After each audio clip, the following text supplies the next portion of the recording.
itu menyerahkan kedaulatan tidak mau. Itu modal adanya Republik. Karena tanggal 29 Desember tahun 49 dalam konferensi meja bundar ditanya, mana Indonesia? Indonesia sebelum itu tinggal 3, Jakarta, Yogyakarta, Aceh. Awal 48 Jakarta telah direbut oleh Belanda. Akhir 48, Assalamualaikum warahmatullahi wabarakatuh, Yogyakarta sudah direbut oleh Belanda. Satu-satunya tinggal yang belum direbut kembali oleh Belanda, Aceh. Maka waktu tinggal Aceh berpusing dia, karena perang dengan Aceh bukan 2 tahun, bukan 5 tahun, tapi 69 tahun. Sampai Belanda, Jepang masuk, Belanda angkat kaki, itu dia tidak berani pergi ke pasar Aceh 2-3 orang Belanda. Pakon, dicatok. Maka Aceh tidak pernah menyerahkan kedaulatan kepada Belanda. Pada waktu itu, salah seorang dalam konferensi itu menyatakan, Aceh. Waktu orang itu mengatakan Aceh, Inggris lihat. Waktu Inggris lihat, kalau Aceh benar, belum pernah menyerahkan kedaulatan Belanda, maka Inggris mengakui Aceh masih ada.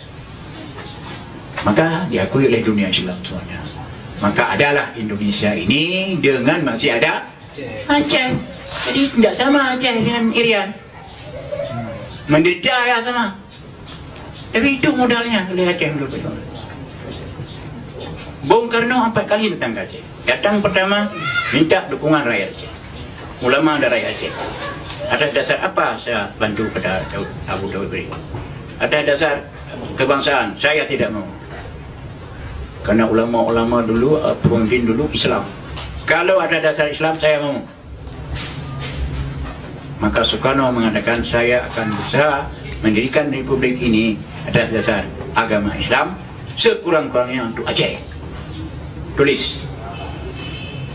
Itu disimpan oleh disimpan oleh Abu Mansur sampai tahun 2007 macam pernyataan itu. Kemudian yang kedua, minta bantuan Aceh. Kita mengalami hubungan luar negeri yang sulit. Kita perlu pesawat terbang. Tanya, berapa harga pesawat terbang? Saudara Presiden, 25 kilo emas. Mansur, kajak karampok orang kapat. Yang bak saudara Aceh yang karampok, dah belum kapai dia. Maka dengan surat itu, dipilih alun jilul untuk ujian ini, urina untuk bilang-bilang. Dalam tempoh 3 hari, dari orang-orang kaya Aceh, musapat 50 kilo lebih. 2 buah kapal terbang.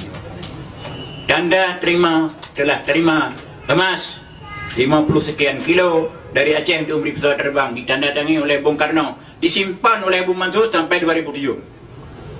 Nyatanya menteri tanda terima 2 buah pesawat terbang, cikal bakal lahirnya Garuda. Sudah 2. Yang ketiga, minta supaya Abu boleh membangun TNI di Aceh. Di Aceh tidak ada TNI. Yang mana pasukan mujahidin, Bersindu pimpinan Ali Hashimi, tentera pelajar pimpinan Kolonel Yusuf. 3 ini dijadikan TNI. 3 ini jadi TNI di Aceh. Ya, itu sudah tahun 48. Ya. Jadi oleh karena itu, maka modal pesawat jadi, modal radio rimba raya, ya. Kemudian apa lagi, banyak sekali modal. Tetapi apa yang dibalas?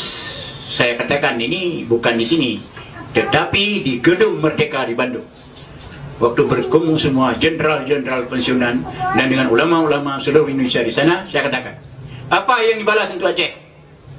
Provinsi Aceh dilebur masuk Sumatera Utara.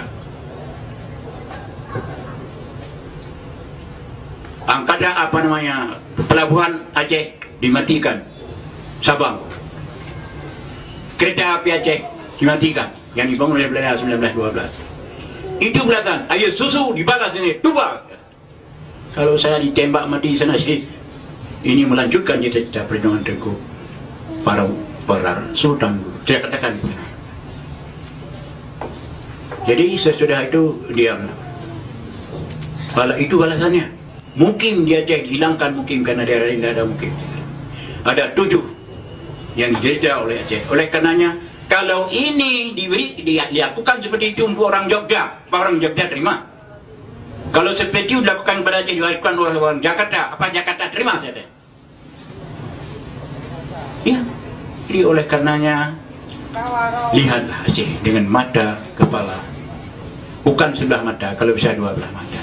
Karena itu emas berapa puluh kilo di lambang pusat Jakarta itu dari mana itu? Dari saudara-saudara Aceh.